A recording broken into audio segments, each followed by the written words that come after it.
नमस्कार दोस्त। तो आइए हम लोग सीखते हैं एरिया रिलेटेड टू सर्किल। ठीक है, तो आप सीख रहे हैं मेरे साथ। मैं विष्णुदेव सिंह, जिसमें आपको मैं सिखाने वाला हूँ।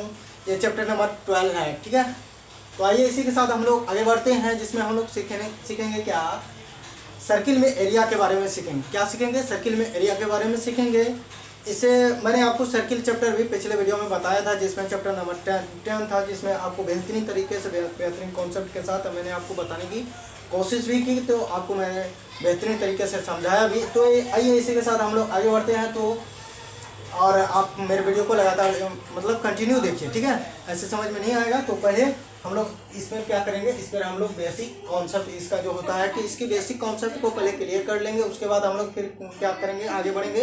तो उसके बाद धीरे धीरे हम लोग सवाल को जब सॉल्व करेंगे तो हमें बेहतरीन आसान लगेगा। तो पहले हम लोग क्या करेंगे, पहले हम लोग कॉन्सेप्ट को क्लियर कर लेते हैं। तो इसी के साथ चले आइए, तो हम लोग स्टार्ट करते हैं। तो देखिए, यहाँ से एक सर्कल बनाएं। ठीक है, ये सर्कल बन गया। और यहाँ जो होता है इसको क्या बोलते हैं, सेंटर बोला जाता है। इसको क्या बोला जाता है, इसको बोला जाता है सेंटर।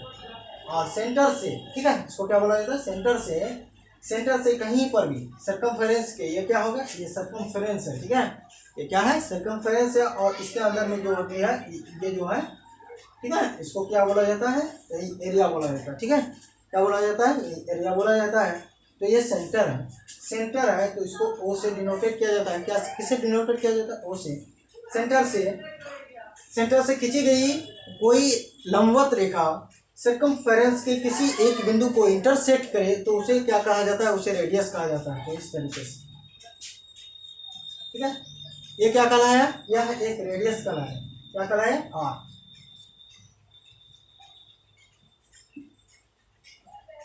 क्या हो गया, ये रेडियस है।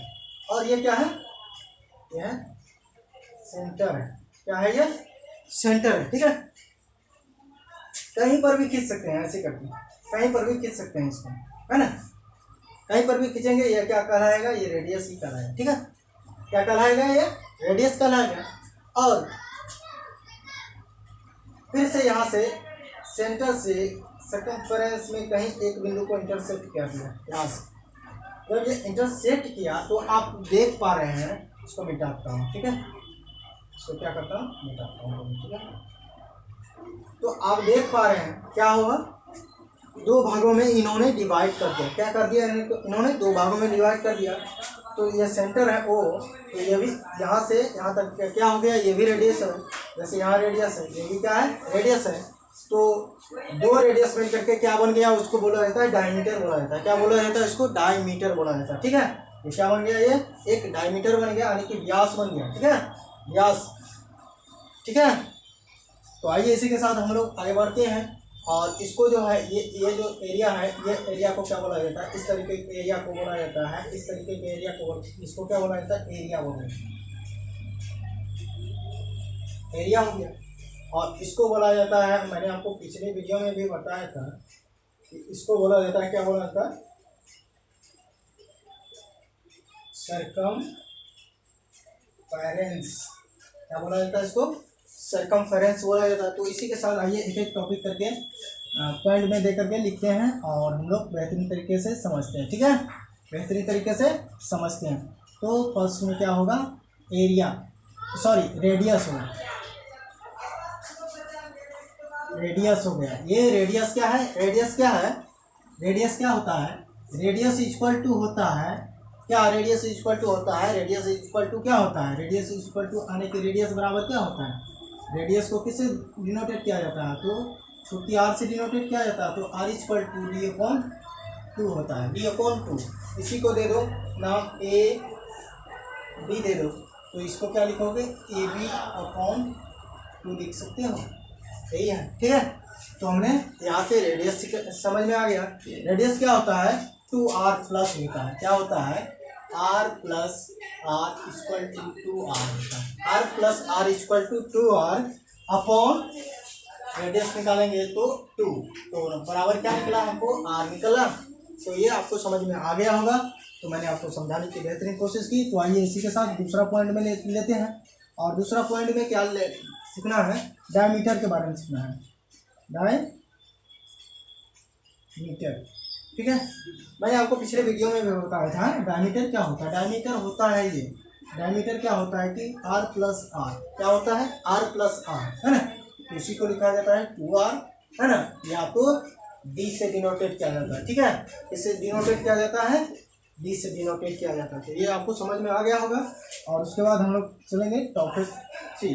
ठीक है, टॉपिक में 3 में जाएंगे। सेंटर तो होता ही है। सेंटर क्या होता है कि वृत्त के बीच में होता है, उसको सेंटर बोला जाता है, उसको सेंटर पॉइंट बोला जाता है। ठीक है, ये तो समझ गए।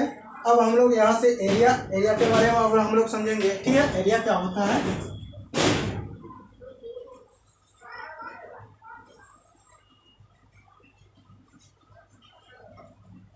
एरिया इक्वल टू हम लोग पढ़े हैं, एरिया इक्वल टू हम लोग पढ़े क्या है कि पाई आर स्क्वायर होता है। क्या होता है, पाई आर स्क्वायर। तो मैंने आपको बताया था पिछले वीडियो में कि पाई का वैल्यू होता है 22/7 होता है। कितना होता है, 22/7 होता है। ये मैंने आपको बता दिया हूँ।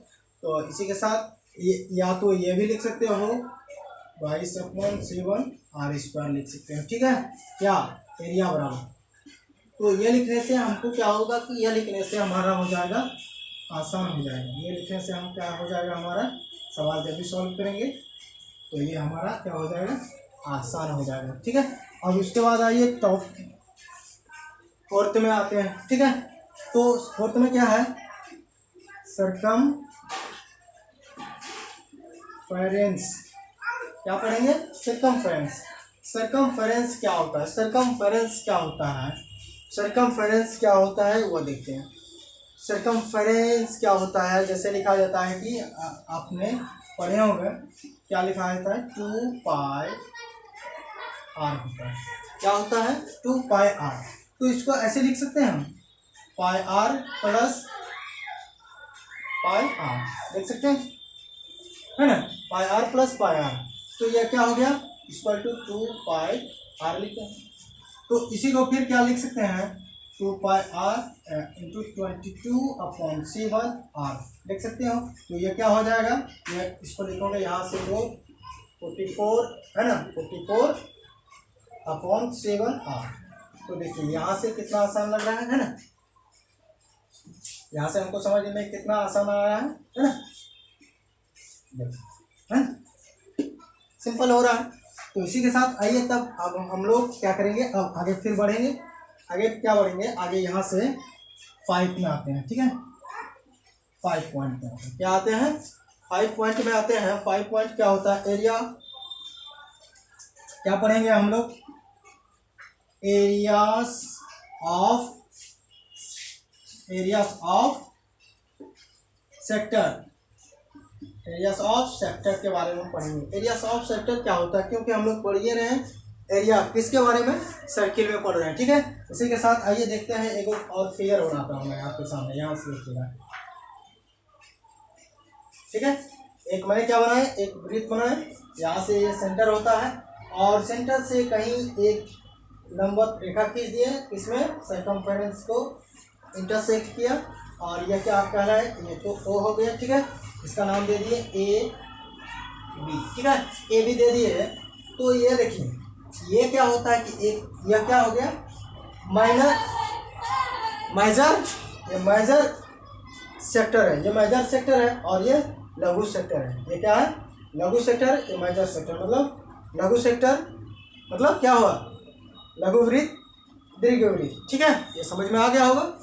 तो ये इसको बोला जाता है इंग्लिश में माइनर सेक्टर। ठीक है, माइनर सेक्टर हो गया और इसको बोला जाता है मेजर सेक्टर। ठीक है, तो ये आपको समझ में आ गया होगा बेहतरीन तरीके से। और कहीं एक बिंदु यहाँ से ले लेते हैं P। ठीक है, और यहाँ ले लेंगे Q। ठीक है, Q ले लेंगे।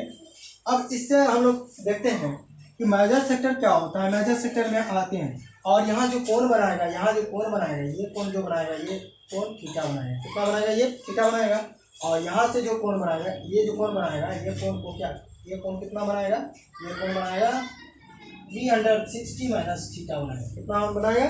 360 माइनस थीटा बनाएंगे। ठीक है, ये आपको समझ में आ गया होगा बेहतरीन तरीके से। तो आइए इसी के साथ हम लोग पहले क्या है माइनस सेक्टर के बारे में वो देख लेते हैं। क्या है माइनस सेक्टर? ठीक है, माइनस सेक्टर क्या होता है? माइनस सेक्टर के बारे में पहले थोड़ी सी समझ आते हैं। माइनस सेक्टर सेंटर से लेंगे, O A P B, यह हो गया